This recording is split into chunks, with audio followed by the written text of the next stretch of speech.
Well, good morning, everyone, and welcome to church at Gap Creek. I really enjoyed being with you last time, and I'm sorry we can't be together, but I hope everyone's doing okay. My family and I are sheltering in place like everyone else, and we're doing okay so far. Hopefully we'll be together again soon, but for now, I'm glad I have a chance to talk with you at least a little bit.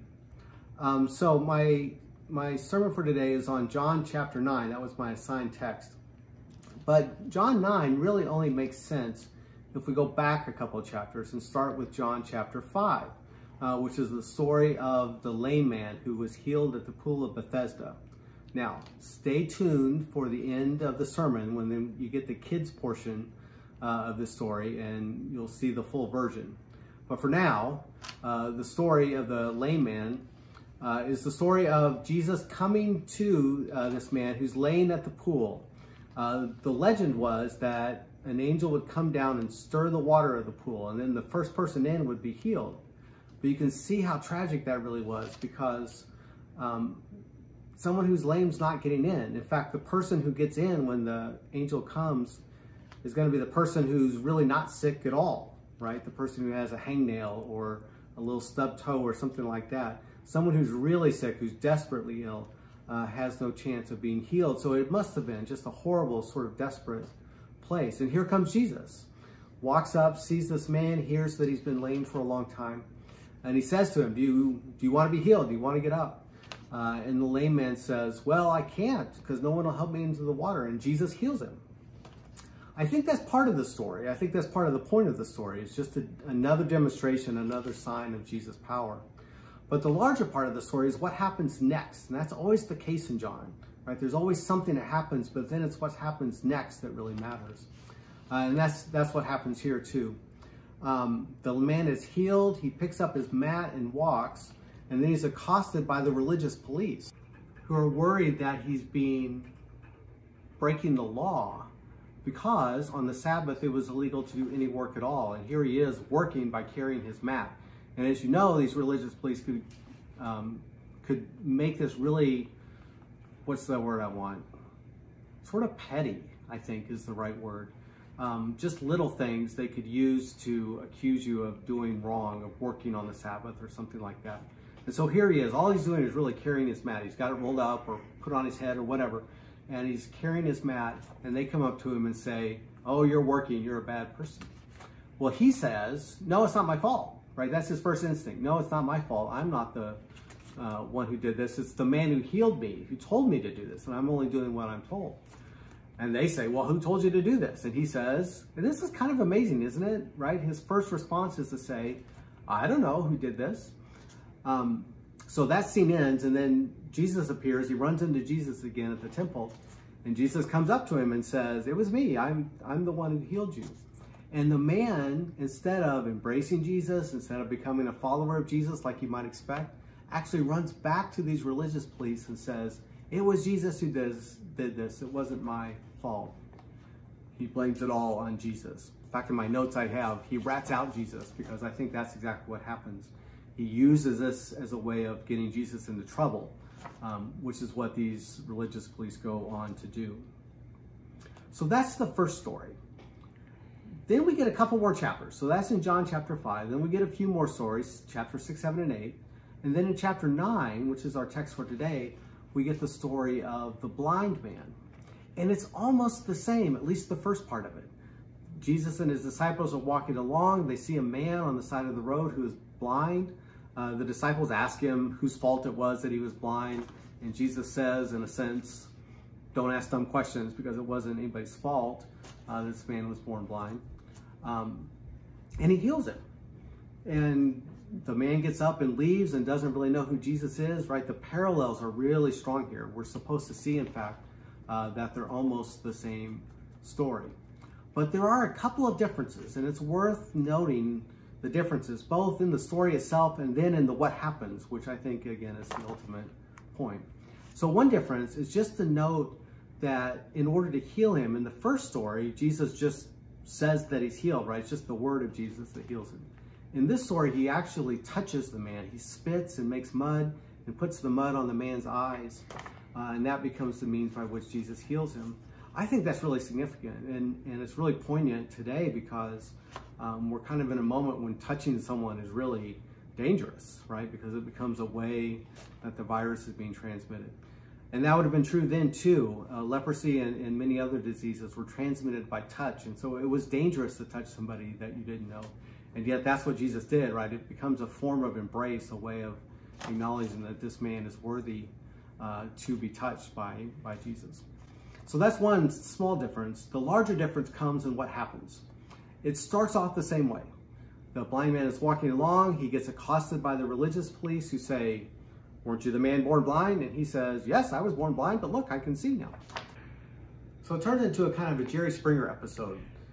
They run around. They can't figure out if it's really him or not. Right? They're interviewing all of his friends. They even bring in his mother. Right? It's one of those big reveals you've seen on Jerry Springer. He's sitting there, and then all of a sudden, "And here's your mother." And his mother walks in, and they say, "Is this your son?" And she says, "Yes." And they say, "Was he born blind?" And she says, "Yes, but now he can see. I don't understand." Right, and it becomes this whole big drama. It'd be fun to sort of play it out as a Jerry Springer episode or something like that. But it has a really serious point because the man doesn't know who healed him.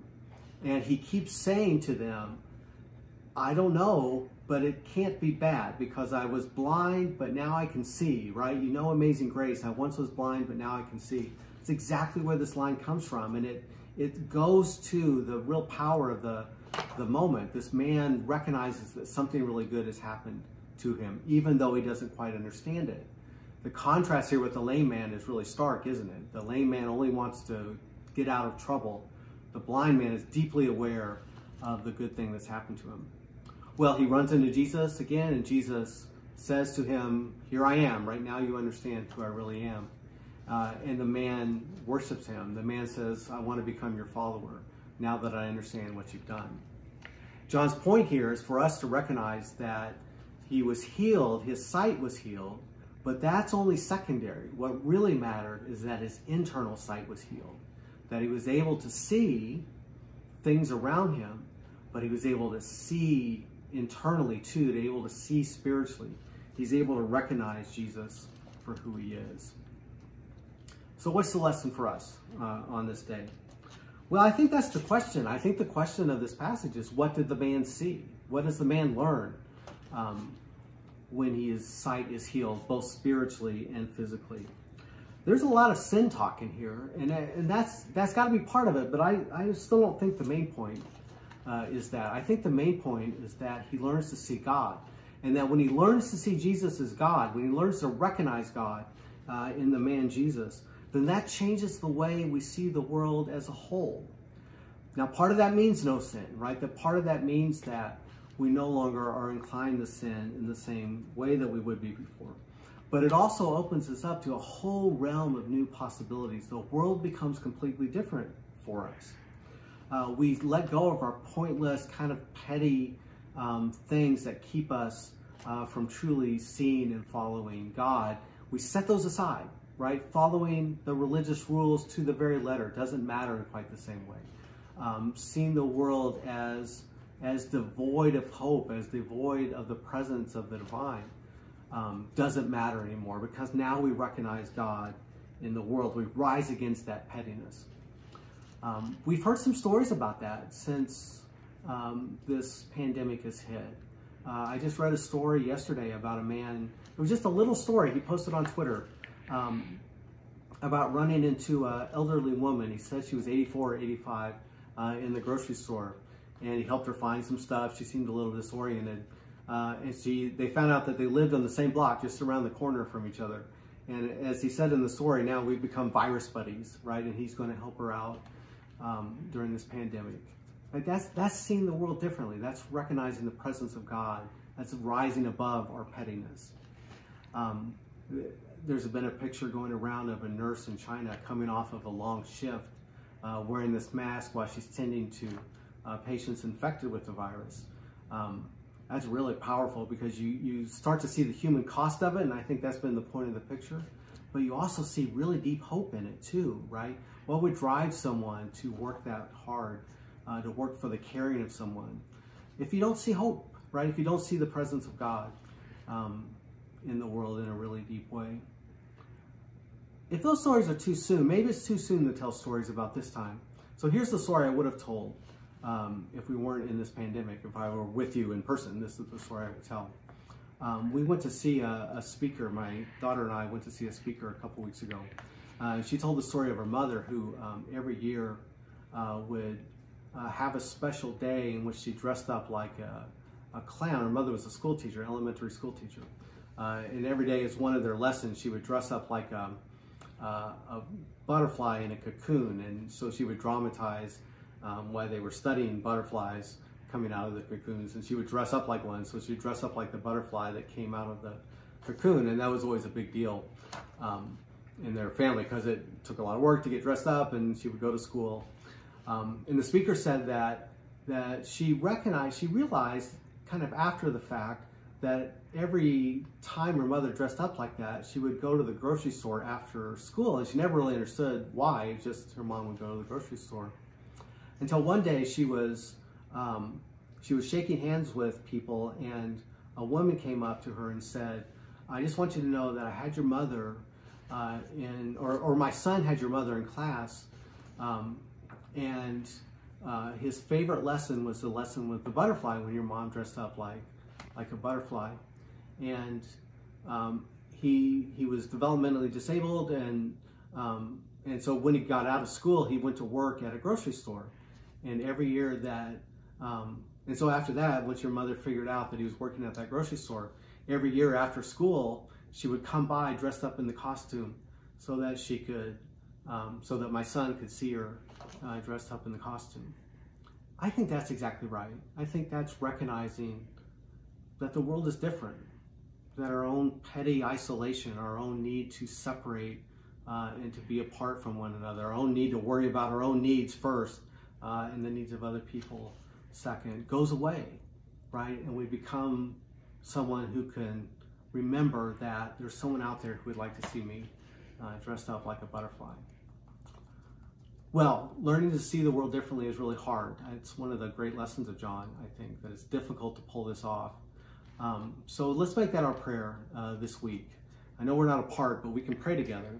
And as we do that, let's think about ways that we can see differently. And then once we learn to see differently, we can go out and be butterflies, be people who shed the light of Jesus to the rest of the world.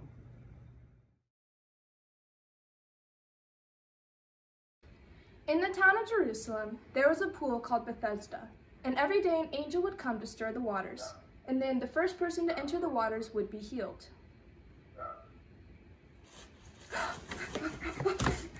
Oh yeah, I'm healed, baby! One day, Jesus came to the waters and saw a lame man lying there.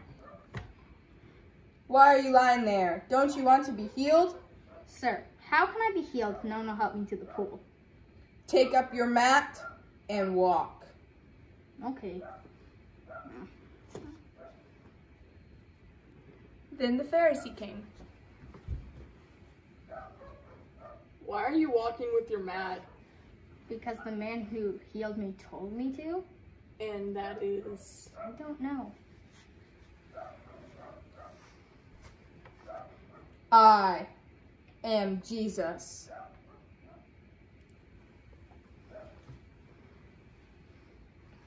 It was Jesus. I want to get you, Jesus.